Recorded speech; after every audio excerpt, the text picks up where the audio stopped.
Ош шаарында жалпы республикалык тестилөөнүн көрсөткүчтөрүн жогорулатуу жана олимпиадалык ийгиликтердин жаралышына болгон күчүбүздү жумшап, балдарыбыздын жаркын келечеги үчүн аракет кылалы. Ош шаардык билим берүү башкармалыгы шаардагы жалпы билим берүүчү мектептердин жетекчилери менен биргеликте мына ушул багытта окуучулардын билим сапатын жакшыртуу боюнча системалуу иш алып барсаңыздар деген ишенимдемин.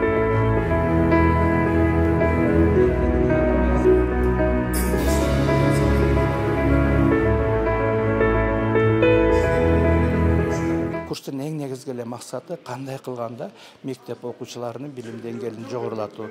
Демек бул жерге келгендер окутуунун жаңы технологиялары, алдыңкы моделдер менен таанышып чыгып практикасында колдонот деген ойдобуз.